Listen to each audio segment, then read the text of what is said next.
Hola, ¿qué tal? Muy buenos días, tardes, noches. Mi nombre es Daniel Alejandro Cepeda Zaragoza, alumno de la institución CETI Colomos del grupo octavo A1. Pues esta es mi presentación acerca de la calibración de un instrumento. El instrumento que yo seleccioné fue el manómetro de presión diferencial con diafragma. Ahí en misma presentación pues se puede ver mi registro de alumno, ¿verdad? Vamos a comenzar pues por definir la variable a medir con la que vamos a medir mediante nuestro manómetro. La vamos a definir como la presión, primeramente, definida por el CENAM, es la magnitud que se define como la derivada de la fuerza con respecto al área. Más específicamente, la presión diferencial, que es la que estamos midiendo, es la presión entre dos sistemas aislados. La presión relativa es una presión diferencial en que la presión de referencia es la atmosférica, por lo que vamos a definir también lo que sería nuestra presión relativa y nuestra presión atmosférica. Primeramente, la relativa es la presión mayor o menor a la presión atmosférica, es la presión medida con referencia a la presión atmosférica. Vaya la redundancia, pues vamos a definir lo que es la atmosférica. Presión que ejerce la atmósfera que rodea la Tierra, perdón, sobre todos los objetos que se hallan en contacto con ella. Pues ahora sí que la presión atmosférica cambia con la altura sobre el nivel del mar y las condiciones atmosféricas. Es la presión absoluta de la atmósfera en un punto en instante ya dado. Pues ahora sí, comenzando con el funcionamiento del instrumento, de nuestro manómetro de presión diferencial con diafragma. Las presiones pues actúan sobre dos cámaras de presión separado por un diafragma elástico, como ya lo mencionamos. Si hay diferentes presiones en las cámaras, el diafragma se desplaza axialmente contra una compresión del muelle. Esto el movimiento por medio de una varilla. La presión diferencial es directamente indicada por un puntero. El diafragma está sujeto por un soporte metálico que resulta en una sobrepresión.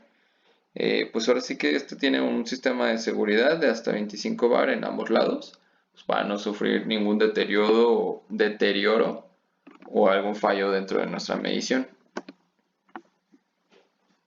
Correcciones al realizar la medición. Bueno, pues en esta parte yo entiendo que son pues ahora sí que algunas dificultades, problemas o cosas que solemos hacer mal al estar realizando estas mediciones pues de la presión prácticamente. Así que denoté lo que serían 6 posibles errores al estar tomando pues, mediciones de la presión.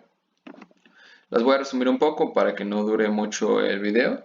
La primera sería pues un error por vibraciones mecánicas, movimientos periódicos que producen deformaciones y tensiones sobre un medio continuo. Pues esto yo creo que ya vendría siendo nuestro proceso, las mismas vibraciones que podría generar el proceso que estén afectando pues, a nuestra medición, ¿verdad? O la exactitud de nuestro puntero.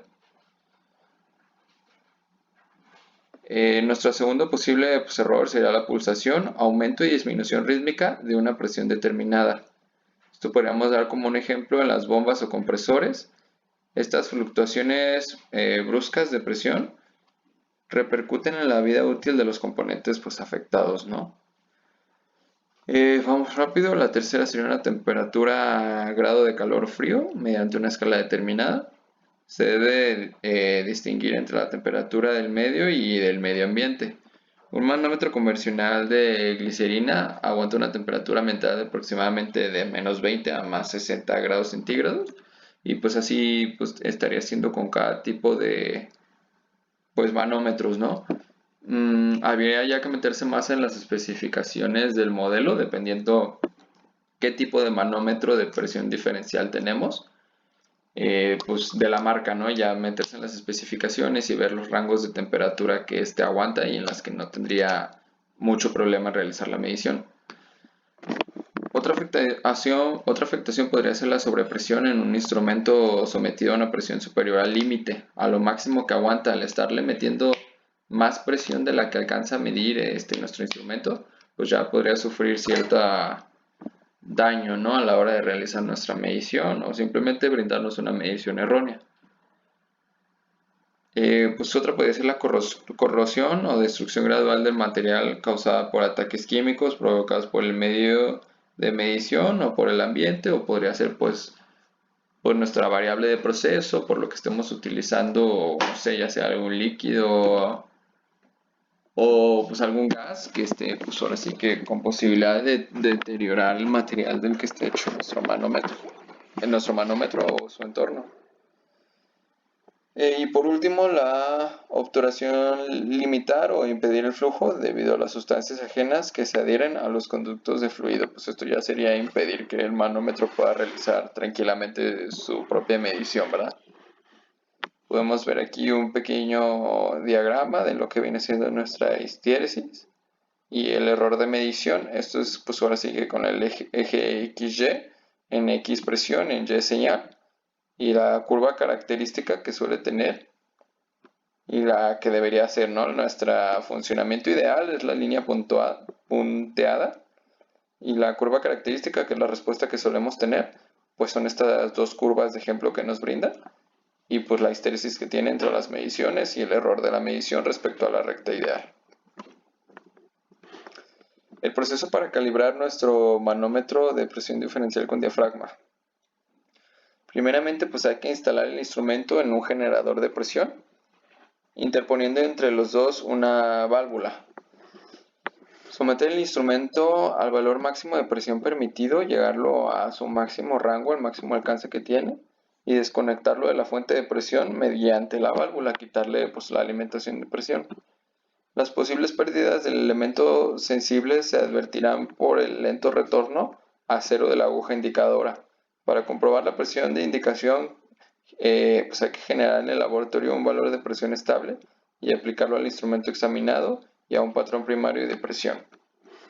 Así más o menos podríamos ver pues cómo está trabajando nuestro manómetro y poder calibrarlo, ¿no? Otra forma, pues otro proceso que también tenemos que aplicar sería por lo de nuestra regulación del cero en nuestra misma rango de medición, ¿no? Ya que podría no darnos exactamente, cuando no se le está alimentando con ninguna presión, puede que no nos esté brindando exactamente el cero, entonces hay que pues ajustarlo, ¿no?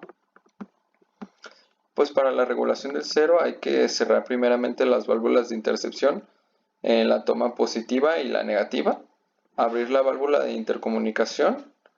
Después de esta operación, las cámaras igualarán su presión. En caso de que no se lograra la puesta a cero, se deberán abrir los tapones de purga y controlar que las cámaras de presión estén completamente llenas de fluido de proceso, y si fuese necesario rellenarlas.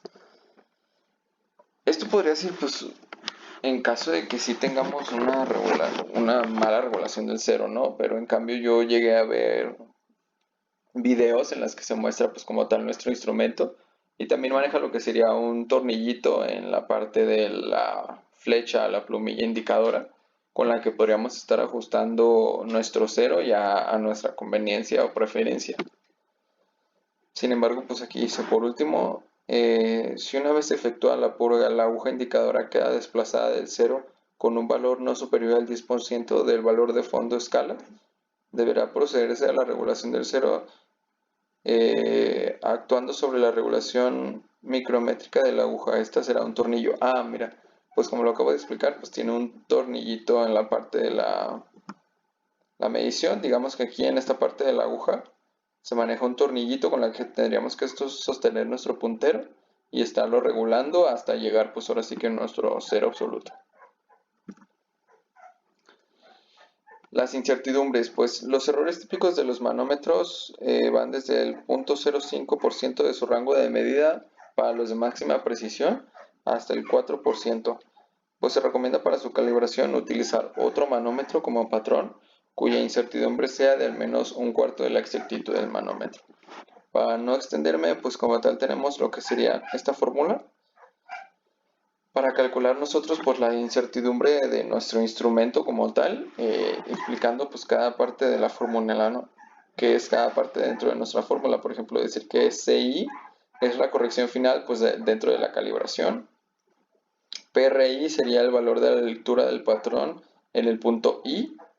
PXI es el valor de la lectura del instrumento en el punto I también.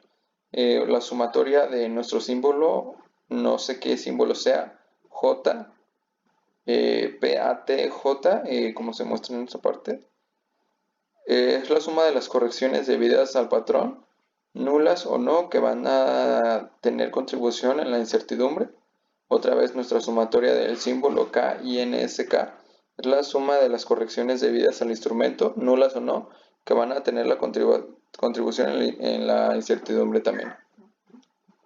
Y por último, la diferencia de NRES es la corrección por diferencia de alturas entre los niveles de referencia.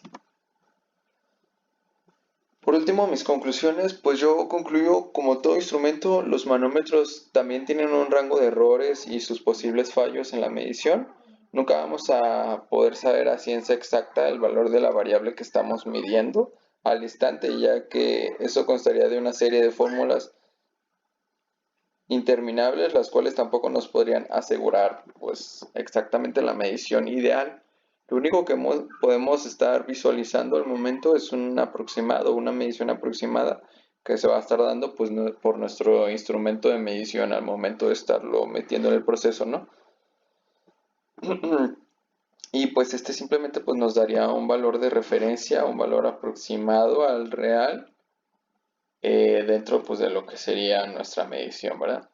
Pues sin nada más y para no seguirme extendiendo con el video, muchas gracias.